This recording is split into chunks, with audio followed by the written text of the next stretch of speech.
Hello friends, welcome to Ajitha Ruchi Mane. ಯಾವಾಗ್ಲೂ ಒಂದೇ ತರ ರೈಸ್ ಐಟಮ್ ತಿಂದು ಬೋರ್ ಆಗಿದ್ರೆ ಬನ್ನಿ, ಇವತ್ತು ಕೆಫೆ ಸ್ಟೈಲ್ ಅಲ್ಲಿ ಸೂಪರ್ ಟೇಸ್ಟಿ ಅಂಡ್ ಕ್ರೀಮಿ ಆಗಿರೋ ಚೀಸಿ ಕಾರ್ನ್ ರೈಸ್ ಬೌಲ್ ಹೇಗ್ ಮಾಡೋದು ಅಂತ ತೋರಿಸ್ತಾ ಇದ್ದೀನಿ.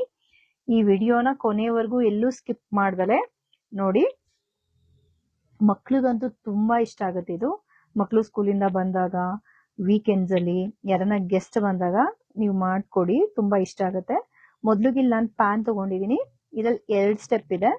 ಮೊದ್ಲಿಗೆ ಹರ್ಬ್ ರೈಸ್ ಮಾಡ್ಕೋಬೇಕು, ಮತ್ತೆ ಸಾಸಿ ಸೈಡ್ ಡಿಶ್ ಮಾಡ್ಕೋಬೇಕು. ಮೊದ್ಲಿಗೆ ನಾನು ಹರ್ಬ್ ರೈಸ್ ಮಾಡ್ತಾ ಇದ್ದೀನಿ.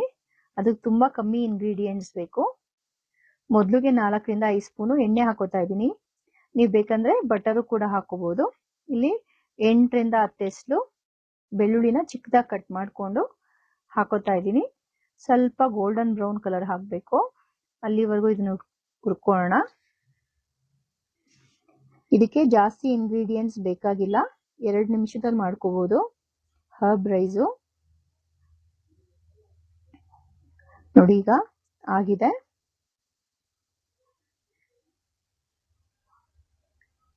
ಇದಕ್ಕೆ ಒಂದು ಅರ್ಧ ಸ್ಪೂನು ಚಿಲ್ಲಿ ಫ್ಲೇಕ್ಸ್ ಹಾಕ್ತಾ ಇದ್ದೀನಿ, ಒಂದು ಅರ್ಧ ಸ್ಪೂನು ಆರಿಗ್ಯಾನೋ ಹಾಕ್ತಾ ಇದ್ದೀನಿ. ನೀವು ನೋಡ್ಕೊಂಡು ಖಾರ ಹಾಕೊಳ್ಳಿ, ಮಕ್ಳಿಗೆ ತುಂಬಾ ಖಾರ ಆದ್ರೆ ತಿನ್ನಲ್ಲ. ಇದನ್ನ ಹಾಫ್ ಅನ್ ಅವರ್ ಸೋಕ್ ಮಾಡಿ ಬೇಯಿಸಿಟ್ಕೊಂಡಿರೋ ಬಾಸುಮತಿ ರೈಸ್ ತಗೋತಾ ಇದ್ದೀನಿ. ಈಗ ಆದ್ಮೇಲೆ 1 ಕಪ್ಪು ಬೇಯಿಸಿಟ್ಕೊಂಡಿರೋ ಕಾರ್ನ್ ಹಾಕೋಣ. ಬಾಸುಮತಿ ರೈಸ್ ಹಾಕಿದ್ರೆ ಚೆನ್ನಾಗಿರುತ್ತೆ. ಒಂದು ಹಾಫ್ ಅನ್ ಅವರ್ ಸೋಕ್ ಮಾಡ್ಕೊಳ್ಳಿ. ನೋಡಿ, ನಾನಿಲ್ಲಿ 2 ಕಪ್ಪು ಬಾಸುಮತಿ ರೈಸ್ ತಗೋತಾ ಇದ್ದೀನಿ. ಚಿಕ್ಕದಾಗಿ ಕಟ್ ಮಾಡಿ ಇಟ್ಕೊಂಡಿರೋ ಕೊತ್ತಂಬರಿ ಸೊಪ್ಪು ಹಾಕೊಳ್ಳಿ. ರುಚಿಗೆ ತಕ್ಕಷ್ಟು ಉಪ್ಪು. ನೋಡಿ, ಹರ್ಬ್ ರೈಸ್ ರೆಡಿ ಆಗೋಯ್ತು. ಇದನ್ನ ಚೆನ್ನಾಗಿ ಮಿಕ್ಸ್ ಮಾಡ್ಕೊಂಡ್ರೆ ಹರ್ಬ್ ರೈಸ್ ರೆಡಿ ಆಗುತ್ತೆ. ಇದಕ್ಕೆ ಸೈಡ್ ಡಿಶ್ ಮಾಡ್ಕೋಬೇಕು. ನಾನಿಲ್ಲಿ ಇವತ್ತು ಚೀಸಿ ಕಾರ್ನ್ ಮಾಡ್ತಾ ಇದ್ದೀನಿ. ನಿಮ್ಗೆ ಬೇಕಂದ್ರೆ ಬೇರೆ ಮಾಡ್ಕೋಬಹುದು, ಬ್ರಾಕ್ಲಿ ಯೂಸ್ ಮಾಡ್ಕೋಬಹುದು, ಸ್ಪಿನಾಚ್ ಕಾರ್ನ್ ಮಾಡ್ಕೋಬಹುದು. ನೋಡಿ, ಹರ್ಬ್ ರೈಸ್ ರೆಡಿ ಆಗಿದೆ. ಇದನ್ನ ಸೈಡ್ಗೆ ಇಟ್ಕೊಂಡ್ಬಿಡೋಣ. ಬನ್ನಿ, ಈಗ ಹೇಗ್ ಮಾಡೋದು ನೋಡೋಣ. ಇಲ್ಲಿ 1 ಸ್ಪೂನು ಬಟರ್ ತಗೋತಾ ಇದ್ದೀನಿ, 2 ರಿಂದ 3 ಸ್ಪೂನು ಆಯಿಲ್ ಹಾಕೋತಾ ಇದ್ದೀನಿ. ಇದಕ್ಕೂ ಅಷ್ಟೇ ಜಾಸ್ತಿ ಇಂಗ್ರೀಡಿಯೆಂಟ್ಸ್ ಏನ್ ಬೇಕಾಗಿಲ್ಲ, ಒಂದು 5 ಮಿನಿಟ್ಸ್ ಮಾಡ್ಕೊಬಿಡ್ಬೋದು. ನೋಡಿ, ಇಲ್ಲಿ 4 ರಿಂದ 5 ಹಸಿಮೆಣಸಿನ್ಕಾಯಿ ಹಾಕೋತಾ ಇದ್ದೀನಿ. ಒಂದ್ ಸ್ವಲ್ಪ ಫ್ರೈ ಮಾಡ್ಕೊಳ್ಳೋಣ. ಇದನ್ನ ಚಿಕ್ಕದಾಗಿ ಕಟ್ ಮಾಡ್ಕೊಂಡಿರ 1 ಕಪ್ ಆನಿಯನ್,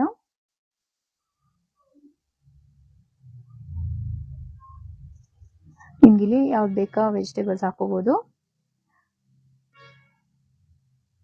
ಕ್ಯಾರೆಟ್ ಹಾಕೋಬಹುದು, ನೀವು ಬೀನ್ಸು ಹಾಕೋಬಹುದು. ನಾನಿಲ್ಲಿ ಕ್ಯಾಪ್ಸಿಕಮ್ ಮತ್ತೆ ಕಾರ್ನ್ ಹಾಕಿ ಮಾಡ್ತಾ ಇದ್ದೀನಿ. 1 ಕಪ್ ಚಿಕ್ಕದಾಗಿ ಕಟ್ ಮಾಡ್ಕೊಂಡಿರೋ ಕ್ಯಾಪ್ಸಿಕಮ್ ತಗೊಂಡಿದ್ದೀನಿ.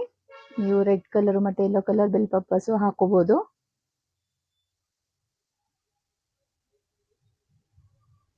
ಕ್ಯಾಪ್ಸಿಕಮ್ ಹಾಕಿದ್ರೆ ಫ್ಲೇವರ್ ಚೆನ್ನಾಗಿರುತ್ತೆ.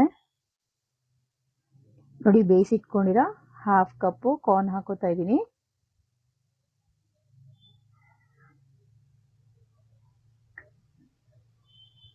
ಸ್ವಲ್ಪ ಮಿಕ್ಸ್ ಮಾಡ್ಕೊಳ್ಳೋಣ ಇದನ್ನ. ನೋಡಿ, ಮಸಾಲೆ ಐಟಮ್ಸ್ ಹಾಕೋತಾ ಇದ್ದೀನಿ. 1 spoon jeera powder, half spoon red chilli powder, ಅರಿಶಿನ, ಪೆಪ್ಪರ್ ಪೌಡರ್ 1/4 ಸ್ಪೂನ್ ಸಾಕು, ಮತ್ತೆ ಉಪ್ಪು. ನಾವು ಆಲ್ರೆಡಿ ಚಿಲ್ಲಿ ಹಾಕೊಂಡಿದೀವಿ, ಗ್ರೀನ್ ಚಿಲ್ಲೀಸು ಖಾರ ಆಗುತ್ತೆ. ಮತ್ತೆ ರೈಸ್ಗೆ ಚಿಲ್ಲಿ ಫ್ಲೇಕ್ಸ್ ಹಾಕೊಂಡಿದೀವಿ. ನೋಡಿ, ಇಲ್ಲಿ ನಾನು 1 ಕಪ್ಪು ಹಾಲು ಹಾಕೋತಾ ಇದ್ದೀನಿ, 200 ml. ನೋಡಿ, ಒಂದ್ ಸ್ವಲ್ಪ ಗಟ್ಟಿ ಆಗೋವರೆಗೂ ಒಂದ್ ಸ್ವಲ್ಪ ಬಾಯ್ಲ್ ಮಾಡ್ಕೊಳ್ಳೋಣ. ಈ ತರ ಕನ್ಸಿಸ್ಟೆನ್ಸಿ ಬಂದಾಗ ಥಿಕ್ ಆಗಿರೋ ಕ್ರೀಮ್ ಆಗಿರೋ ಮಿಲ್ಕ್ ಇದ್ರೆ ಹಾಕೊಳ್ಳಿ. ಸ್ವಲ್ಪ ಗಟ್ಟಿ ಹಾಲೆ. ನೋಡಿ, ನಾನಿಲ್ಲಿ ಚೀಸ್ ಹಾಕೋತಾ ಇದ್ದೀನಿ. ಚೆನ್ನಾಗೆ ಮಿಕ್ಸ್ ಆಗ್ಲಿ.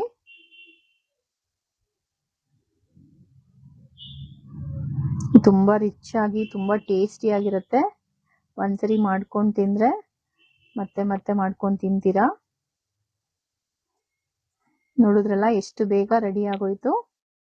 ಪ್ಲೇಟಿಗೆ ಸರ್ವ್ ಮಾಡಿಕೊಂಡ್ರೆ ನಮ್ಮ cheesy corn rice bowl ready ಆಯಿತು. ನೋಡಿದ್ರಲ್ಲ ಫ್ರೆಂಡ್ಸ್, ಎಷ್ಟು ಸಿಂಪಲ್ ಆಗಿ ಈಸಿಯಾಗಿ ರಿಚ್ ಆಗಿರೋ cheesy corn rice bowl ready ಆಯಿತು. ನಿಮ್ಮ ಮನೆಗೆ ಗೆಸ್ಟ್ ಬಂದಾಗ ಮಾಡ್ಬೋದು. ನಿಮ್ಮ ಮಕ್ಳಿಗಂತೂ ತುಂಬ ಇಷ್ಟ ಆಗುತ್ತೆ. ನಾನು ನೆಕ್ಸ್ಟ್ ವಿಡಿಯೋದಲ್ಲಿ ಬೇರೆ ರೈಸ್ ಬೌಲ್ಸ್ ಹೇಗೆ ಮಾಡೋದು ಅಂತ ತೋರಿಸ್ಕೊಡ್ತೀನಿ. ನೀವು ಮನೇಲಿ ಟ್ರೈ ಮಾಡಿ ಹೇಗೆ ಬಂದಿದೆ ಅಂತ ನನಗೆ ಕಮೆಂಟ್ ಮಾಡಿ ಹೇಳಿ.